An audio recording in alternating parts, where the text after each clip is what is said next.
Well, after the sustained videos seemed to do fairly well, I decided to do a poll to see what class to cover next. Since an Ialdi video would take about 8 hours to do, I decided to choose between the 3 damage dealing classes. And you guys picked the Hunt. This is actually my favorite class in the game, so it works out pretty good for me. It's also a very straightforward class as far as roles are concerned. You see an enemy, you attack an enemy, you kill an enemy, and repeat. That being said, today we'll be looking at how well different characters have fulfilled this relatively simple role and in what way they do choose to fulfill that role. We get a very basic example of the Hunt role with Dan Heng, one of the free units we literally start the game with. I'm gonna be honest with you, the 2 Hunt 4 stars that we open the game with, Dan Heng and Su Shang, will being perfectly, usable units. They aren't gonna take up too much of our time. They have their own quirks for sure, but for the most part, they exemplify the role in its simplest form. They pick a single target, and they hit it as hard as they can until it dies. Dan Heng has a speed debuff in his skill that also buffs his ult if an enemy has their speed lowered, so that's convenient. Su Shang would really appreciate it if you would break the enemy's weakness so she can get a speed buff and trigger her skill's extra attacks. That's about all she wrote on what those two really have to offer. They're fairly unremarkable units, because they're just standard 4-star units that the game kind of just throws out there at the beginning of its lifespan to give you a general grasp of what a role does, and they do that absolutely fine. And once again, they're totally usable units, but don't expect them to surprise you too much. Rounding out the other half of the starting Hunt roster, we have the standard 5-star Yanqing, who everyone always makes fun of. And Zila, the first limited 5-star in the game, and the only quantum character that's tall enough to ride a roller coaster. Until Jade's release, at least. Seriously, why are all of you so short? Yanqing gets clowned on because he's gotten beaten up by a few different people in the story, and it's funny. And also because he's not really a great unit. One flaw that Yanqing is always going to struggle with is that he loses some key offensive oomph anytime he takes damage, which means you kind of have to babysit him to really get him to do much of anything. And even with said babysitting, he's not exactly a world beater by any means. Someone who did impress on their release was Zila. Flashy animations and a million actions is enough to impress as the very first limited 5-star in the game. We didn't really have a very well-developed idea of how the endgame would really function during Zila's banner, but what content we had, she was, pretty good at. I lost my 50-50, so I never ended up getting Zila, but she seemed to be pretty good at what she did, which was picking an enemy, killing it, taking another turn, taking another turn, taking another turn, and then taking yet another turn. That's just kind of what she does. And at this point, considering the very limited roster, Hunt was kind of on top, I guess. Even when Jing Yuan came out, we'll talk about you later, big guy, Zila was still the top dog, at least for the 1.0 patch of the game. Believe it or not, but we didn't actually get a new Hunt unit for quite a while. In fact, the first Hunt unit to be released post-launch was actually ran alongside Zila's rerun, the first rerun of the game, so it took a little while for us to actually get another Hunt unit added. And by this time, the game had developed a bit more and released characters like Jinglu and Dan Heng and Inhibitor Lune. By the way, Inhibitor is such a dumb fucking word. So at this point, Zila wasn't the powerhouse she was on release, now that she had some actual competition as far as premium damage dealers were concerned. That being said, Zila's rerun was also the release of Topaz, like we were just saying, that first Hunt unit that was added post-release. A Hunt character that would kind of fly under the radar, honestly, a bit on release. Topaz is different than Zila and our 4-star Hunt units is that she offers more support capabilities alongside her single target damage. Topaz's release was laying the groundwork for follow-up attack teams to develop into being a powerful team composition later on down the road. She and her Semet Numbi, otherwise known as John Numbus, attorney at law, could deal solid single target damage, and her debuff increased follow-up attack damage taken by marked enemies. This has become a pretty valuable piece of utility for some other units that we'll talk about later. Taking a look at the broader landscape of the game at this point, since we are several patches in, Hunt has somewhat fallen out of favor at this point in the game. Why kill one enemy when I can kill 3 instead? That's what Big Destruction wants you to believe. Are you immune to propaganda? You aren't. You pulled Jinglu, didn't you? You son of a... Anyway, with powerful destruction units running amok and the only 2 5-stars the Hunt class had, besides Yanqing, being Zila, who was old news by this point, and Topaz, who was released before her time because... well, hey, she didn't even have her signature set released when she came out, much less the characters that she wanted to support and play the game alongside. Hunt wasn't really treated as the most helpful class in the meta, essentially, at this point. This wasn't helped, by the way, by the eventual release of Pure Fiction, an additional endgame mode that was focused on highlighting the strengths of erudition units, like Himiko and Herta, who both finally gained some meta relevance. Meanwhile, Hunt units were like, man, wish we had a signature game mode, that'd be fun. It was around this time that Hunt also gained a new member, Dr. Ratio, an important unit for a couple reasons. First off, he's free. And that's awesome. Free stuff is cool. And not like free's in, hey, here's a random 4-star that doesn't do much. Isn't there's a premium 5-star unit, and he's free. That's pretty cool. He's not free anymore, but Star Rail just gave this guy away for free for a while, which was pretty neat. And he's a pretty good unit. He's a strong single-target follow-up attack DPS that really wants the enemy target he's attacking to be debuffed. Wait a minute. That sounds like something a certain IPC employee I know could actually help with. In fact, help with that very well. Kind of perfectly, actually. It's kind of weird. Ratio signals that hunt units, while not capable of thrashing whole waves of enemy, still had some promising potential, especially with the follow-up attack archetype developing more and more. Hunt continued to be an important part of these teams, kind of laying the foundation of what follow-up attack needed to be to have a significant position as a worthwhile type of team to develop your account around. It's worth noting that Zila also, by the way, was never unplayable or anything during this time. She just wasn't considered to be as dominant as she was when she was the only game in town. The next notable thing for hunt units actually has nothing to do with, well, hunt units. It's the release of both Aventurine and Robin, a preservation and harmony unit. Of course, you remember Aventurine from our last video where we talked about sustains. And Robin, well, you probably know her because she's broken. Not that I would know, because I do not have Robin. But yeah, both Topaz and Aventurine provide debuffs that help with ratio, along with both being follow-up attack units in and of themselves, and Robin is just, like I said, an incredibly broken unit. While Pure Fiction was still not a good place to be for our follow-up focused hunt units, they could trounce MOC with the help of their gambling addict and singing lady friends. Now you might be thinking that Hunt would continue to lean into the follow-up attack archetype since it had basically become the face of what hunt units could do when properly supported.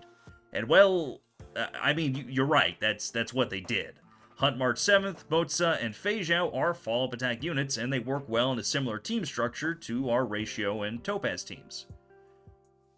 However, we can't talk about them in detail yet because, well, we aren't there yet. We have to talk about something very important first, and no, I don't mean Apocalyptic Shadow, though I guess we probably could talk about that at some point as well. Before that, though, we gotta talk about someone who is very important to the story of the Hunt class and to me personally. It's, of course, your boy, Boothill, the best unit in the game, the coolest unit in the game, the most fun unit in the game, the most, robot cowboy unit in the game. God, I love this guy so much. Now, my personal bias aside, Boothill was actually revolutionary as far as the metagame was concerned. While people often talk about Firefly when break carries are mentioned, Boothill did come out first. And they're both incredibly good units, by the way. We're just not talking about her because we're not talking about structured units today. We're talking about hunt units, and that means Boothill. Units that either buffed and benefited from break weren't necessarily a new idea when Boothill came out. I mean, we can look as far back as one of our original hunt units and see that Su Shan got a speed buff when an enemy was broken, and her talent guaranteed to do an extra instance of damage against weakness-broken enemies.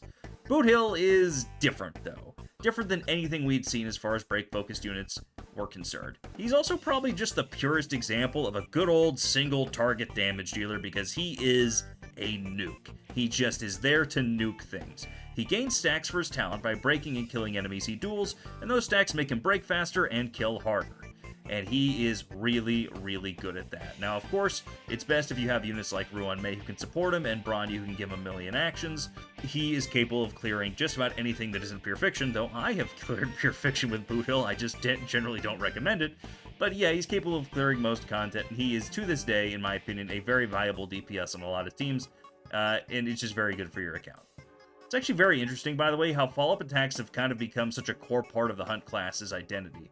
I've already very briefly mentioned Fei Zhao, March, and Moza, but before I go into them with any amount of detail, I just want to point out that Boothill is the only Hunt unit released after the launch of the game that isn't a follow-up attack unit. I'm pointing this out because I did not realize this was the case until I started writing this video. It's actually very interesting how follow-up attacks have become such a core part of the Hunt class's identity, because Hunt is not the follow-up attack damage class. They are the single target damage class. But every single unit they've released besides Boothill since the game started for the Hunt class has been a follow-up attack unit, so it's become just a massively important part of the Hunt class's identity. Or at least what this iteration of Hunt units is built around. Now maybe we'll sort of move away from that in future patches when we get even more Hunt units at some point, but right now, Hunt is a follow-up attack-centric class almost in its entirety. Even Yan Qing has a follow-up attack for crying out loud. Motze and March are both 4-star units that have some fairly interesting mechanics in their kits, but when it comes down to it, they exist mostly as supports and secondary damage dealers for follow-up attack teams. Speaking, of course, of said follow-up attack teams that have really become the cornerstone of the Hunt class, we have to talk about Fei Zhao. Another unit I really like, and just the logical conclusion of the Hunt follow-up attack archetype, which kind of makes her just the big old boss of the Hunt class at this point. I mean, she's an emanator of the Hunt, after all. At least I think so? She is, right? I mean, aren't all the generals... I know what the lore is. At least I think I know what the lore is. Anyway, we'll talk about that in a second. We won't, actually. This isn't a lore video. She is an energy mechanic like Akron, where instead of gaining energy normally, she gains a charge for every 2 attacks her and allies perform. She also has a follow-up attack that triggers when people, well, when they attack, which is convenient because, once again, you're going to be doing that a lot anyway, so that's neat. She can hold up to 12 charges, and it costs 6 charges to ult, and her ult is, well, it's pretty good. Besides just looking super badass, it shreds enemies and can break toughness even if enemies aren't weak to wind. I guess before we wrap things up, we should talk about Apocalyptic Shadow. Much like how Pure Fiction gave a lot of help to Erudition units, some expected the boss-focused endgame mode to make Hunt units better. And, well, it kinda does. The thing about Apocalyptic Shadow is that the most important thing to do to clear the boss is to weakness break them. On top of that, they usually give these bosses mobs or elite enemies that you're meant to break and kill as well. Since Hunt has become the unofficial follow-up attack class, the fact that most of the Hunt units attack pretty often does help them break faster, but overall 2 Hunt units certainly do have great utility in Apocalyptic Shadow. Funnily enough, it's also the 2 best Hunt units, so it's crazy, right? The 2 best ones are also the 2 best ones in this game mode. Pretty novel concept. Boot Hill is literally a break unit, so a game mode set up around breaking enemies' weakness works pretty damn well for him.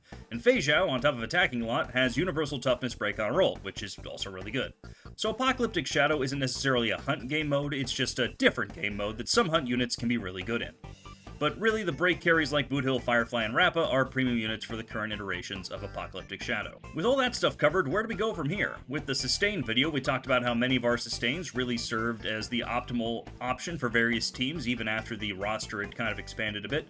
I feel like the damage-dealing classes don't quite work in the same way, but we'll go over where we stand regardless. As we know by this point, almost all of the Hunt units are follow-up attack units, and they still form the core parts of some very good teams. Fei Zhao is one of the premier damage dealers at the moment in the game, and other Hunt units like Topaz, March, and Motze can be great teammates that can serve as secondary damage dealers as well as supporting Fei Zhao in various ways, buffing her damage or debuffing enemies. Ratio can also still be a good damage dealer in follow-up attack teams and enjoys using several of the same teammates as Fei Zhao. You know what, in fact, screw it, just go like mono Hunt, run Fei Zhao, March, and Topaz, and Ratio, and see if I care. You probably shouldn't do that, but I mean, it wouldn't be the worst team in the world. Aside from follow-up attack teams, you only really have 2 other things you can do with Hunt. You can still run Zila, who isn't the fierce force that she was when we didn't have any other options, of course.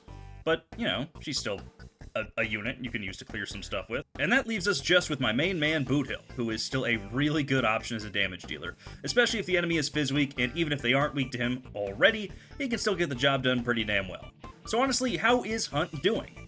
Well, it struggled a bit during the 1.x series of patches as powerful destruction units like Jinglu and Dan Heng 2 Imaginary Boogaloo held a solid grip over the damage dealer metagame. Now that the class has some more heavy hitters in Boot Hill and Fei Zhao and has a more defined identity leaning heavily into follow-up attack units, Hunt has a well-defined place and a few different ways to build very meta-competitive teams, centered around good old single-target damage dealers. That's about all I got. Hope you enjoyed our little exploration of the Hunt class. The sustained video went pretty well, so I'm hoping to cover the whole cast of characters at some point. If you liked the video, then like the video. That seems pretty self-explanatory, I guess. Also subscribe and tell me what you think. And yes, Boot Hill is the best unit in the game.